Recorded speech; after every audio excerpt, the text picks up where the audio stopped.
get ready to sign it. I can see looking around the room several of you know Professor Wadsworth already. Let me give a brief introduction. She did her MPA here at BYU and did so well in her classes, the professor said, you need to get a PhD. And she did at the University of Utah in Human Resource Management and Organizational Behavior. And while doing that program, she had her 7th and 8th child, twins. It was remarkable. So her research is on work and family interaction and how organizations can assist employees in managing their work-life integration. So Lori Wadsworth, As soon as I can figure out how to stick this thing on the side. present you with, we thank you for coming and sharing your expertise with us. Thank you very much.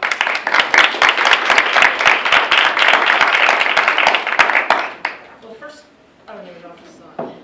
So it's working on the top of the power pack. Green button. or It green says light. on. Down. Is that on now? Okay. So first of all, I have to tell you, I'm sort of losing my voice. So I apologize in advance. Hopefully this will help. Usually I don't need it, but hopefully this will help. As Catherine mentioned, my research is in work-family integration, and so we're going to talk a little bit about that. But I kind of want to start with telling you a little bit about myself. Catherine introduced me. This is my family. I'm in the middle with my eyes almost open, which is about as good as we get for my pictures. I'm, as Catherine mentioned, I have 8 children, and I have 5 fantastic son-in-laws, and I now, as of about a month ago, have 12 grandchildren. So this topic of work-life integration is very personal for me, besides being a professional interest to me. And so it's something I take pretty seriously, and I'm pretty excited about it for lots of reasons. But mostly because we all have a picture, some maybe not quite as crazy as this one, but we all have a picture of what that means when we talk about our family. So I want to start a little bit. When I first started doing research in this area, we talked about work-family conflict. And we talked about the many ways that our work life and our family life came into conflict. So I want to ask you first, what are some ways that you see, let's start on this side, that your work life, come on in. You can come this way. This is perfect. So I want, from your experience, what are some things that your work life does that conflicts with your family life? I feel like if I want to get ahead or be more successful, I have to put in more hours and take away from my family. Okay, perfect. I mean, it's not perfect, but yes, good answer. Yes, I feel like I give my best effort to work and then come home tired. Yeah. So I'm not the only one. Okay, good. Just kind of unexpected emergencies that might come up in the personal life that seems to interject itself in the middle of your workday. Okay. So it's happened to you too. Good. Here's a list of some things that we see. Again, this is from our work life, and this is not an all-inclusive list, as you might imagine. But if someone mentioned long hours, it wears us out. Come on in. You could just walk through. That'll be easier. You're fine. No, you're just fine. Travel. Some of us travel. That might be traveling for our on business trips, but it also includes things like commuting. Might have a long commute. I have a daughter who used to travel an hour each way, so that adds on. That's a tremendous amount of time for work. There's a space in here because it's not homework like we think of when we're in high school or college. This is, we just keep working. There's stuff that has to get done. And so some of those kind of things, just stressors that are going on, things that are happening in our workplace that get in the way. And financial concerns. We might not be making enough money. We might need to work a little bit longer to make additional money. So there's those kind of financial concerns. Let's talk about it on this side. What are some things in our family life that get in the way of our work life? Anything there, please? My 2-year-old inevitably gets car sick on the way to daycare and will throw up and then I'm late for work. Wow, yes. Is there a specific random one? No, but that's a real one, right? What else? Anything else? Please. Stereotypes. Stereotypes. Would you mind elaborating a little bit on what you mean? Yeah, just stereotypes that we have of what a family should look like. Okay, Family, okay. or what a woman should be doing, as opposed to what they want to be doing. Just these stereotypes within our culture, within the world of what we should be doing and how we should be acting. And I feel like sometimes that clashes with work or work clashes with family. Absolutely. It totally messes everything. Yeah, absolutely. So we might personally have sort of an idea of what the ideal person ought to be, right? Or someone else might have that ideal of what we ought to be in. What it should be home. Yeah, And, all of those stereotypes that just kind of interfere with what it is that you feel like in your heart you've been called to do. yeah. Excellent. I didn't mention this, but my husband is an at-home dad, so he's raised our children from the time we were married. I've worked outside of our home our entire marriage. Every time we go to a new ward, someone says, he gets this question in priesthood. So what do you do for a living? He said, well, I raise kids. Oh, but I mean, like, what do you do for a living? Well, I pretty much raise kids. And one time when he was in a ward, when we moved to a new ward, someone in the back of the room said, maybe you belong in a Relief Society then. So my husband is like, wow, okay, welcome to the ward. Meanwhile, I've had many people in various times say to me, but is there something wrong? Why do you work and your husband stays at home? There must be something wrong. And I usually answer by no, everything's fine and everything's right. But there is this stereotype of what we ought to be, and it's hard. It's hard because other people sort of portray that on us, but we also kind of get that in our own minds. I had a mother who was an at-home mom. I grew up and mom was always home. So it is. I think that's an important one. What else? I think one of the things we run into is there's no value or validation in our culture for caregiving and nurturing. Absolutely. It's like the comment, so what do you do for a living, right? Yeah. And my husband, I have to tell the rest of the story. My husband said, because we're kind of snarky this way, but he said, well, don't you think what your wife does? As he got to know people, don't you think what your wife does is valuable? Well, yeah, blah, blah, blah, blah. But, I mean, like working outside the home. And it's that sense that there is no value. And so I absolutely. Other things, please. There's the saying of no success compensates for failure at home. So that being just the massive amount of guilt. Right. The possibility of failure somewhere. So I'm going to ask, this is going to be a personal question. Have any of you had any failures at all in your life? Can you raise your hand? Okay. So let's just start by we've all had failures, right? But you're right. Because then what happens is we blame ourselves and say, well, what did I do wrong, right? Yeah. Did you have your hand raised? Yeah, so she had mentioned, like something comes up, their kid gets sick or whatever, and I inevitably am the one who's like, oh, well, I'll take care of it. And my husband, you have to work, and I'll figure out a time I can work later at home. And that's an interior, I think, Yeah. or an personal Internal, stereotype yeah. that I set for my Yeah. so. But that's kind of your responsibility. Any other thoughts before? Here's some that I've listed, and certainly not all of them. You'll notice finances is on both lists. You probably know this. The research shows pretty strongly that the number one problem that marriages have is finances, one way or the other. And it's not just marriages, it's families in general. Issues with finances, usually not enough, but also how we use them. So that it's on both sides. Family issues, I've got a whole bunch there. Health. When we have health issues, whether it's our 2-year-old throwing up, which just sounds awful to me, or whatever kinds of health issues we might have. Relationships that we have. As women, relationships are very important to us, and we tend to put a lot of energy, and if things don't go well, we tend to take on a lot of the guilt for that not going well. Difficult decisions. Things like, what about that job promotion? What about, we've got a child who's sick, who's going to take care of them? There are a lot of things going on, and those kinds of decisions then bleed over spill over into work.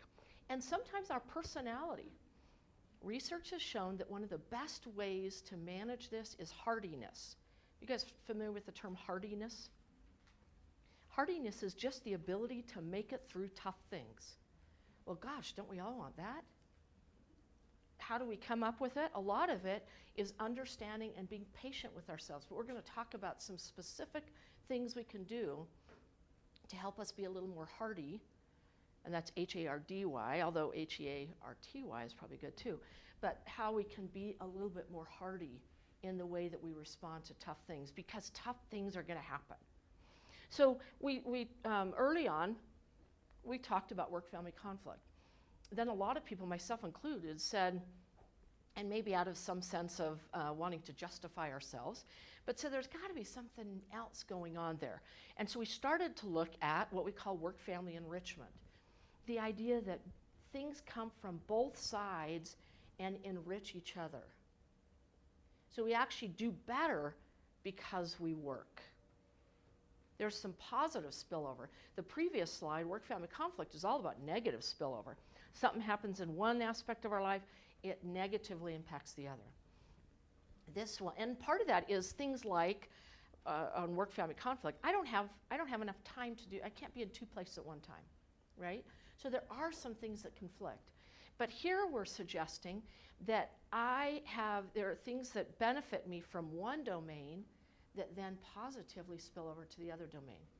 One of the first is what we call energy.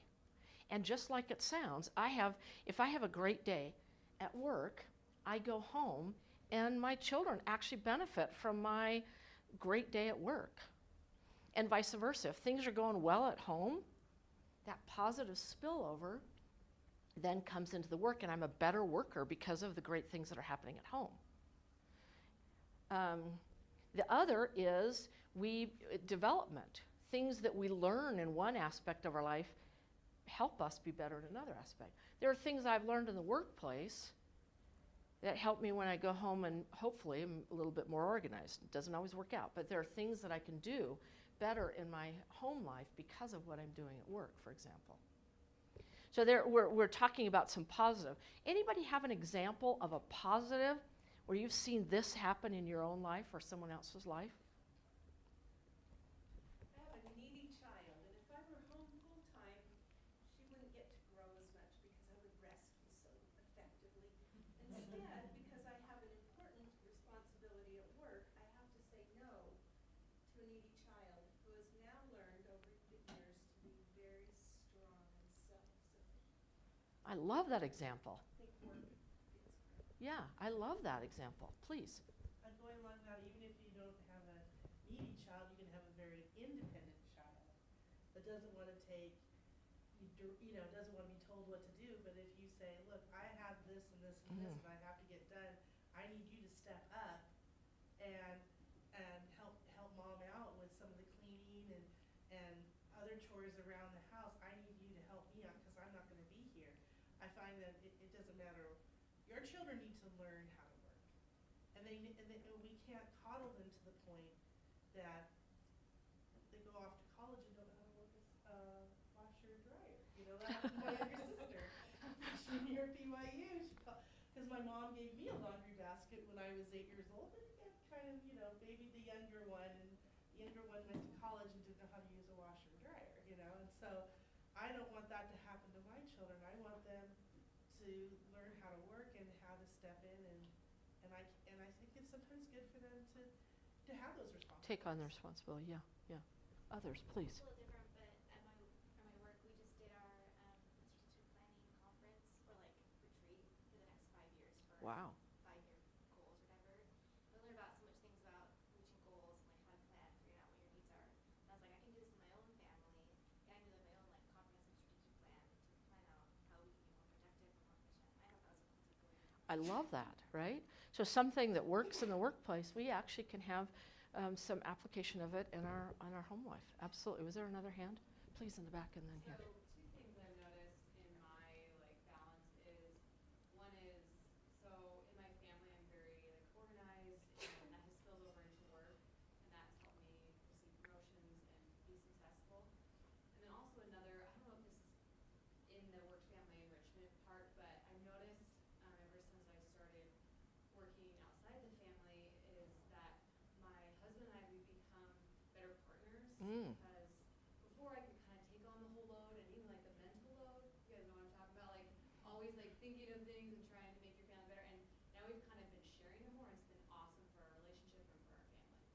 great examples, great examples. Desiree? Oh, I was just gonna say, you know, in family, you have lots of opportunities to go through conflict and work with different personalities, and that's really helped in the work setting, understanding people that have different perspectives and working with them. Yeah, you just have to avoid calling them kids, but I know exactly, right? We sometimes sort of feel that way. Yeah, so there are lots of ways we do this. Now, I want to talk about, we're talking about work and family. Does anybody else have any responsibilities outside of work and family? Yeah, tell me. Got called as primary president. Oh my goodness, bless your It's heart. board, and it's really hard. Bless your heart, good for you. 1 week I had 4 meetings, all meetings. Okay, so church callings, right? What else? What other kinds of responsibilities do we have? I'm on my HOA board. Oh, okay, your HOA board, okay. My mom has stage 4 cancer. So being a caregiver of an extended family. Excellent example. Bless you in that. Other examples of things that you're doing, please. I mean, I'm a student and I'm starting the graduate program soon, so I'll be a student for a while. Yeah, I still have a husband to take care of, so. yeah, yeah, absolutely.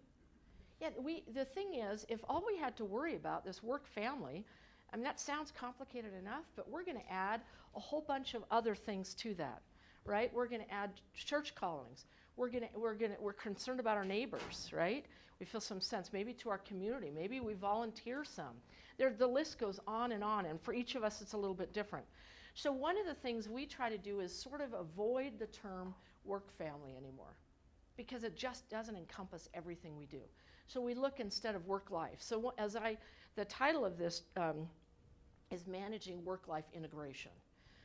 There's an author, her name is Ellen Kosick, who's a researcher in this area, and she suggests that we generally do it 3 different ways.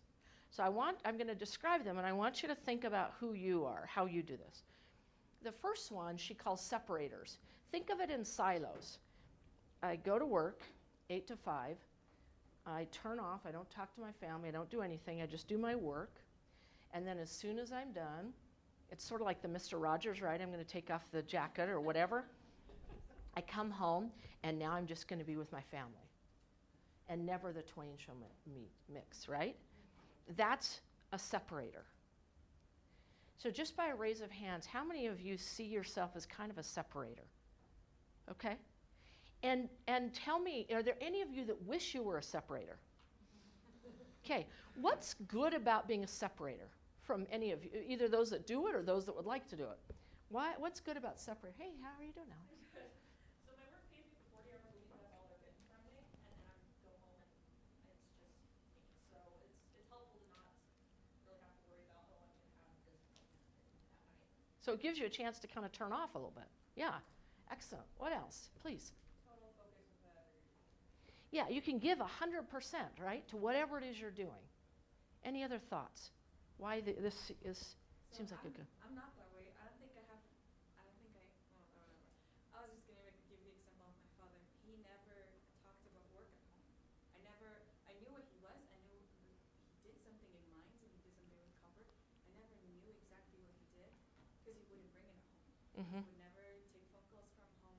He'd just say, email me if you need something, but I'm home on the weekends and you cannot just reach out to me. And sometimes he would take us to like where he would work and then he would explain, but that was it. Yeah. So I appreciate So that way. I had my attention, time for me, like give me attention, I'm your daughter. But I kind of at the same time, I wanted to know more about what he did. Like now that I'm older, I'm like, wow, you did a lot of things. Like you were really cool. But yeah, I wish. But you didn't know. Okay, okay. Let's talk about integrators. Integrators sort of weave back and forth. It doesn't mean that they don't work 8 to 5 and go home and are with their family, but it's not uncommon for them to be doing some family things during work time and work things during family time. And they just are constantly sort of weaving.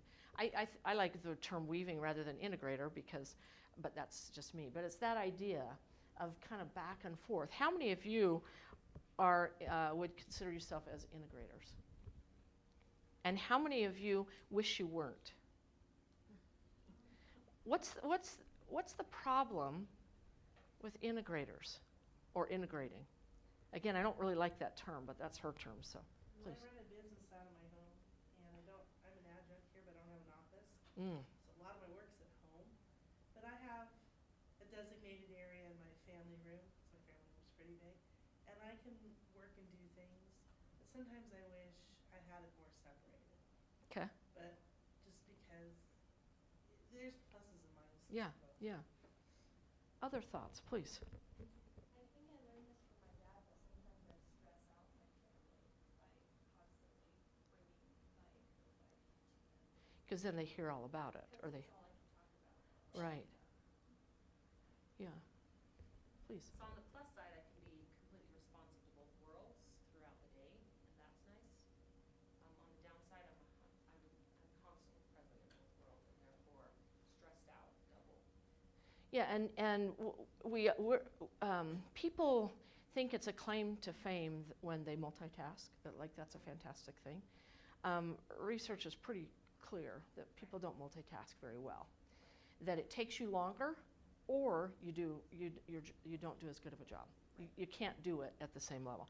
So I always tell people, multitasking is fine as long as you acknowledge it's not going to be that good. And some things we can do that, right? It doesn't have to be that good. And that's okay, but we have to sort of acknowledge that. So there might be some of that.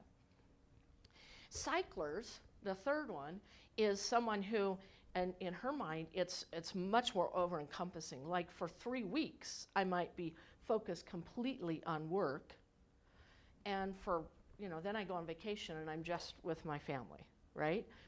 And the people that do are cyclers, they usually it's around deadlines, about big things, projects that are going on in the workplace, and they feel like they give 150%, but they'll make it up in those 2 weeks or whatever that they have down the road. And so they can kind of say to themselves, I'm not seeing my family for 3 weeks, but it's okay, I'm going to make it up to them down there. Any of you cyclers? And how does that work for you? Well, surrounded on a one-year assignment, and the hard part is you miss out on a lot of the day-to-day things. Yeah. So it's a little bit tough, huh?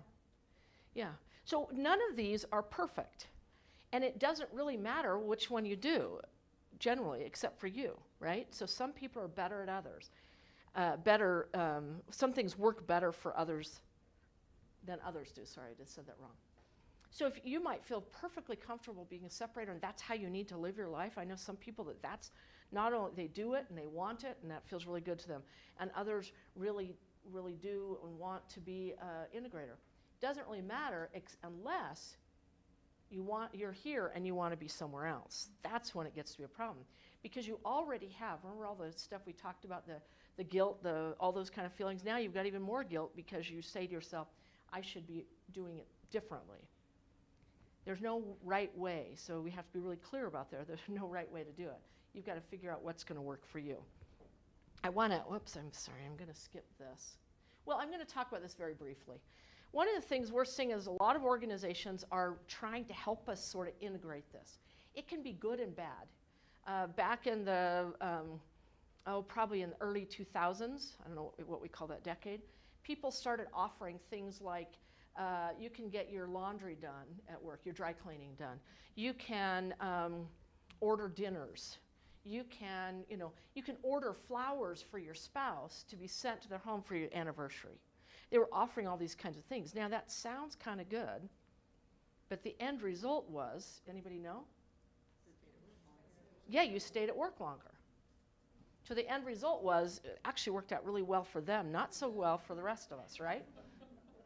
But there are things that organizations are doing that help us to sort of integrate our work and family life in whatever way we want to do it. So we can look at, these are just a partial list of things that organizations are doing. What I want to talk about is how we can actually manage.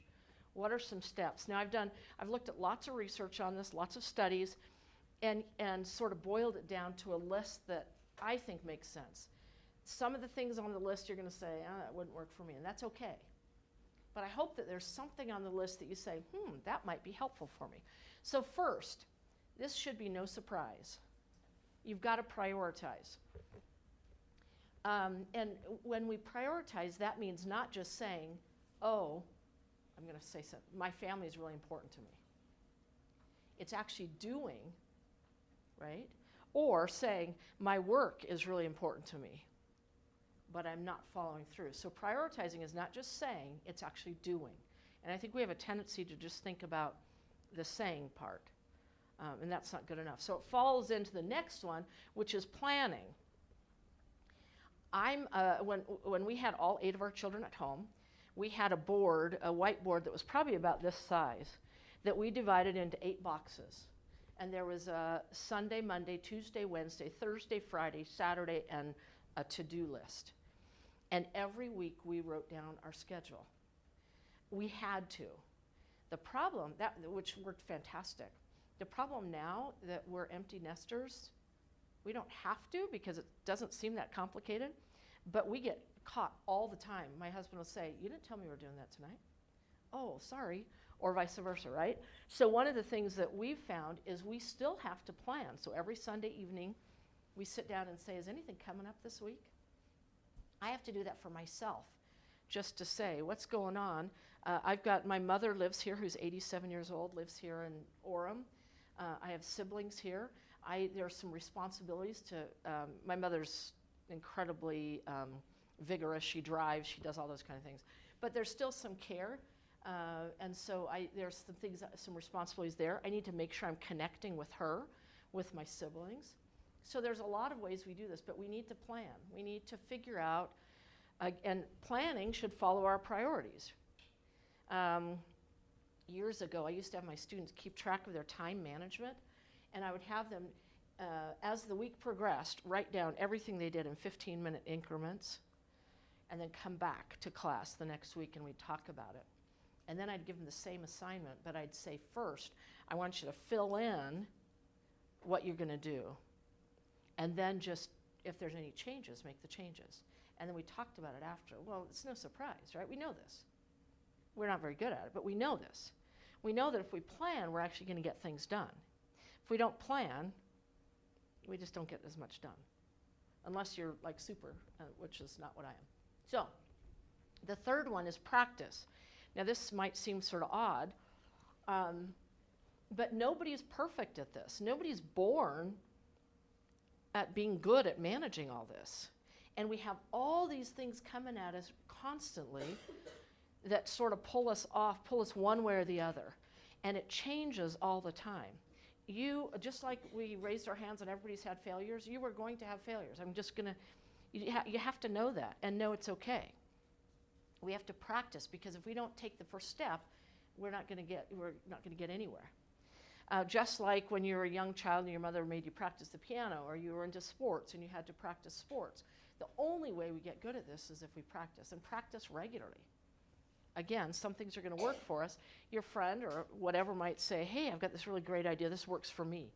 I've had people tell me about like meal planning and all kinds of things, because they realize I need help in this area.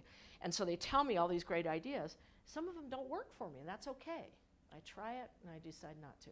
But we need to practice. The third one, I think, is really important. I think we're here on earth to find joy, right? We know that. Not everything's going to be fun. I'm still going back to, is it Katie? Yeah. Sorry, I'm still going back to the 2-year-old throwing up every day. So I'm not sure how to do that for you, but. You got it, in-home daycare. Okay, well, there you go. There you go. That's it. Exactly. See? But we need to enjoy the process. I have, as I mentioned, I've got 12 grandchildren, and I have, my daughters will call me and say, oh, this is so hard, whatever stage. And it doesn't, my grandkids are from, 2 months to 6 years. So I'm hearing all kinds of things. And in my mind, I'm like, enjoy it, because it'll go by so fast, and suddenly all that's gone. And they're like, I can't wait. And I say, I know, but enjoy it. So whatever you're at, whatever you're doing, whatever stage you're at, enjoy the process. Enjoy what you're doing. Because if you're waiting for the next thing to happen, whether it's you're waiting to finish your degree, you're waiting for children to grow up, you're waiting for that job promotion, you're waiting for whatever, you're going to miss out on opportunities. So enjoy the process as you go through it. Catherine. I'd add that you may have a continued perspective, and I think being an older person and being LDS, I've found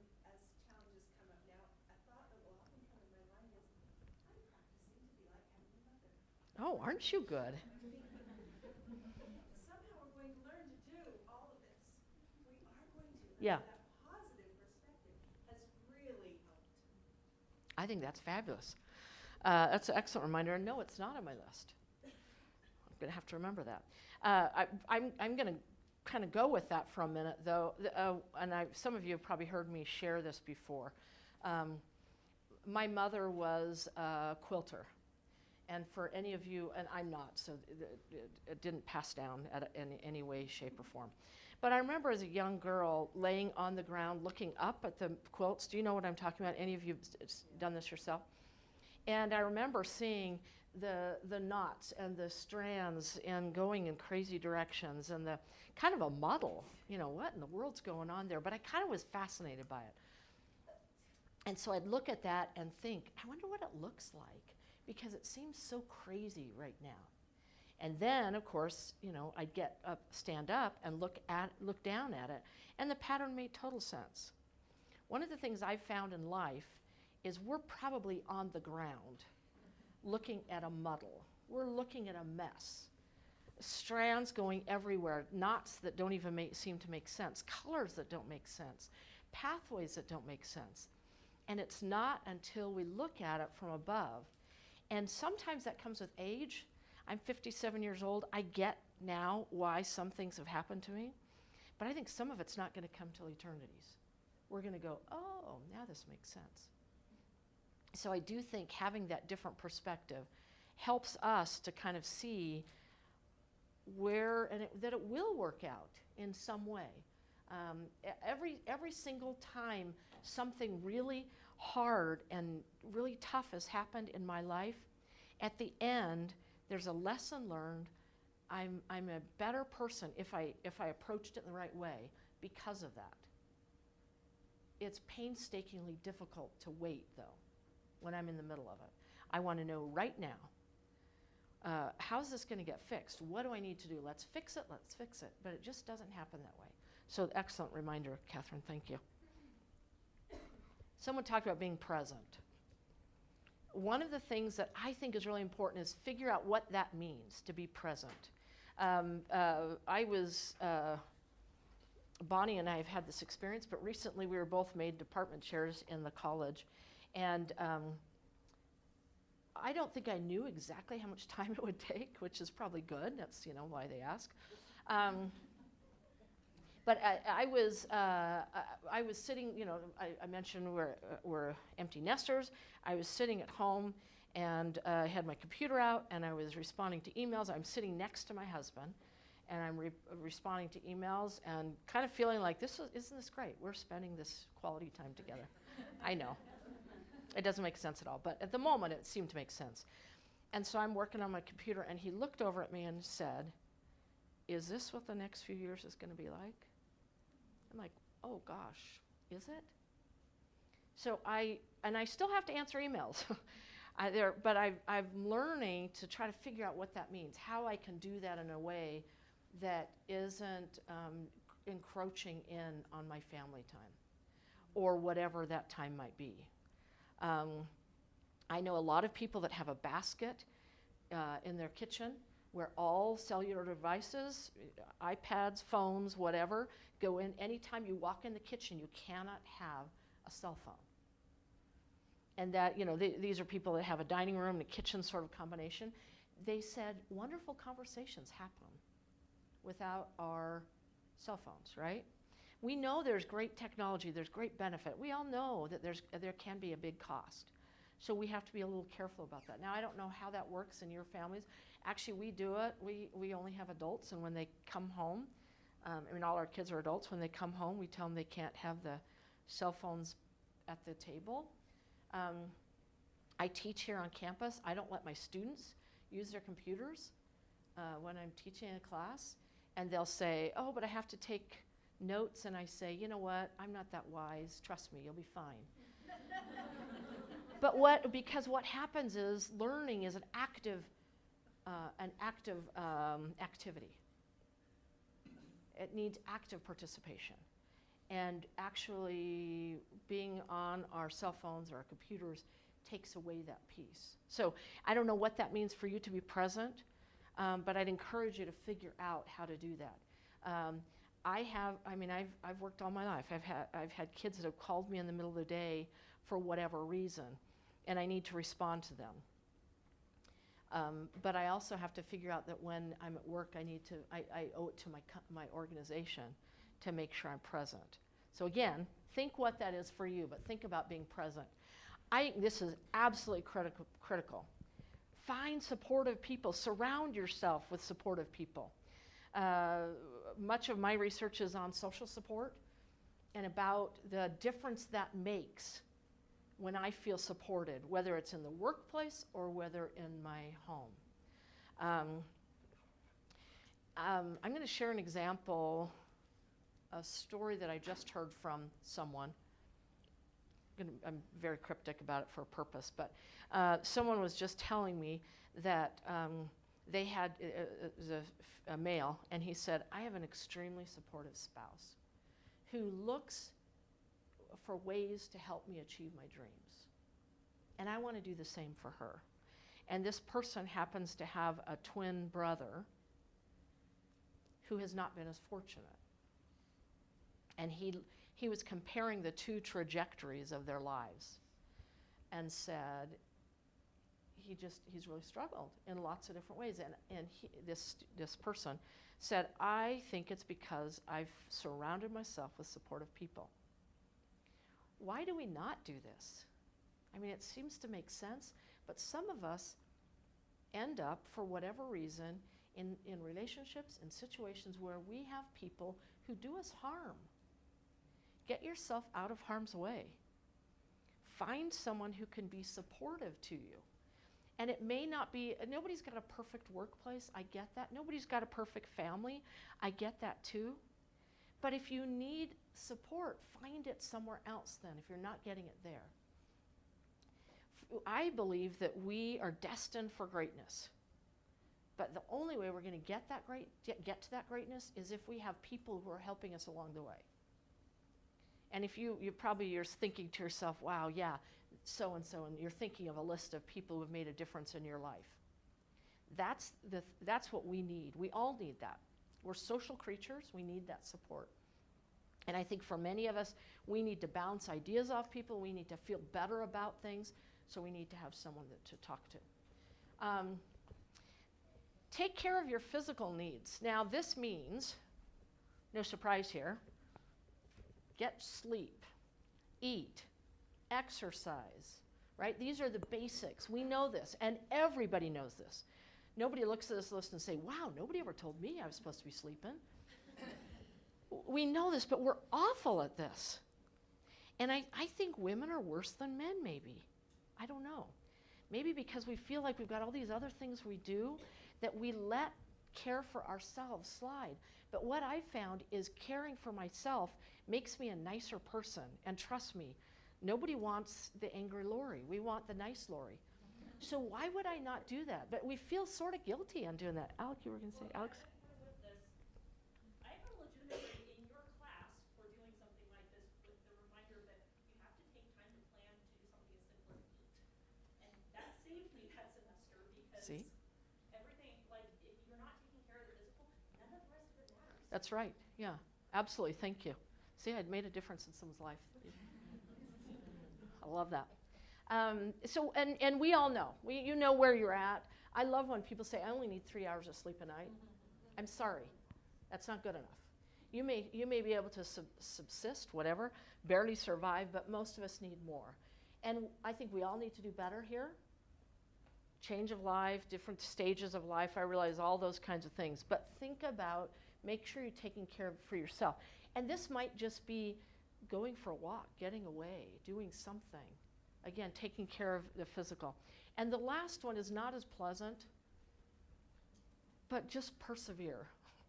There are going to be hard times. And sometimes you can't do it. You can't change hard times. You just have to make it through.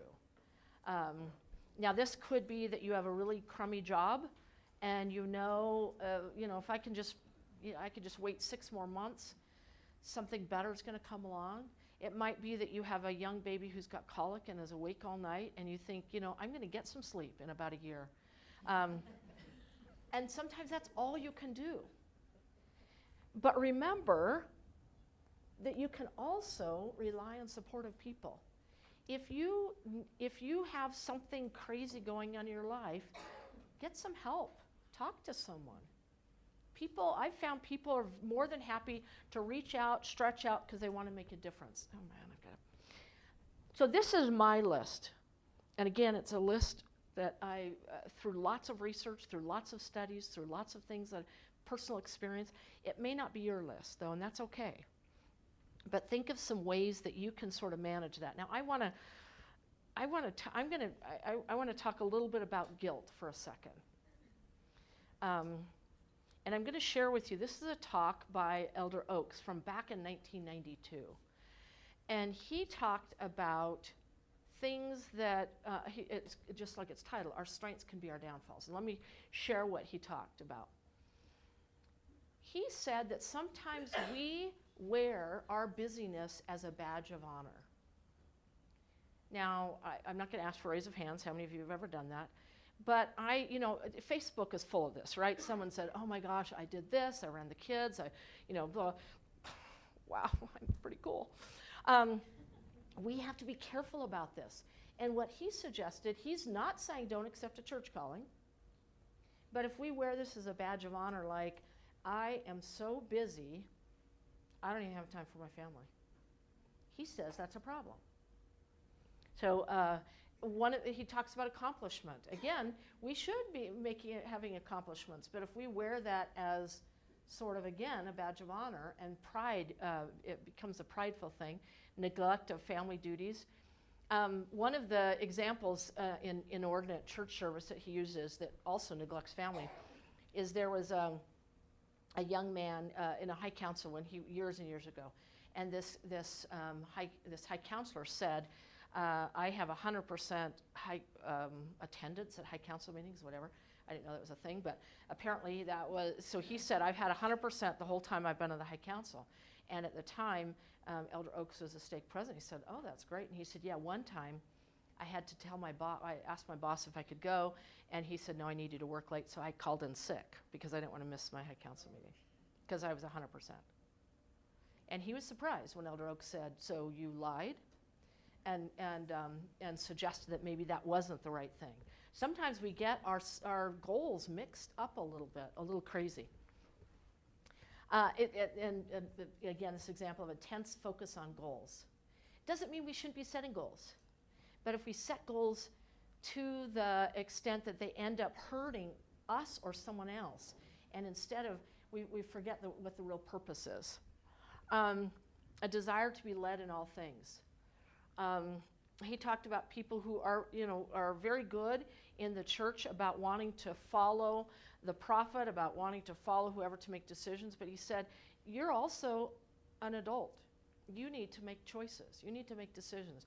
You shouldn't be calling people all the time and saying, hey, what do I do for such and such? And I love gospel hobbies. Remember, I think it was Elder Packer years and years and years ago, talked about playing the piano. Do you remember this? Or I'm way older, apparently, than the rest of you. He talked about playing the piano, and he talked about specifically about welfare. Not welfare. Food storage, sorry, couldn't think of the word. Food storage. And he said some people play that note over and over and over again. And all those keys in the piano are going unused. And he used that as the gospel. There's a beautiful harmony of the keyboard and all of the aspects of the gospel. We tend to, maybe it's something we do really well, but focus our attention on one, and he reminded us not to. I'm going to very quickly share these last two slides with you. This is from a talk from President Uchtdorf, now Elder Uchtdorf, I guess I was right. If you remember this talk it's called Of Regrets and Resolutions, fantastic talk. There was a study of a nurse that was, she worked with people at the end of life, terminal care, and she would ask people, what do you regret? And these are the three things that people said. I wish I'd spent more time with the people I love. I wish I had lived up to my potential, and I wish I had let myself be happier. Now, this is going to be no surprise. But he said, so then we should resolve to spend more time with the people we love, try to be the person that God wants us to be, and the third is try to find happiness regardless of my circumstance. And he shared the talk of him and his wife Harriet riding bikes, if you remember this. They're riding bikes, and he's trying to race her, and she's like, what are you doing? We're just out for a bike ride. And he's like, oh, let's see who gets there first. Why are we doing that? Why aren't we just enjoying the opportunity? Finding happiness now as you look at things that go by. And this is no surprise. Remember the story that he tells of the three sisters, sad, glad, mad. So through all of this, I think the most important thing is this. Figure out how to spend time with the people you love. Regardless of what our responsibilities are outside the home, make sure that you're making time for the people you love in whatever way. We are here on earth to become the person that Heavenly Father wants us to be. Find out what that is. Make the right choices. Prepare. I shouldn't just say it to you. We should all be preparing ourselves to be ready for whatever He has in store for us. And that's not easy, but I think we need to do it. And the last is find happiness. Be happy. Don't wear our unhappiness or our busyness as a badge of honor, but instead we should be spreading joy and happiness. And I believe that's an important part of why we're here. And thank you very much for this opportunity to visit with you. If you have other questions, I'd be happy to talk to you afterwards. Thank you very much.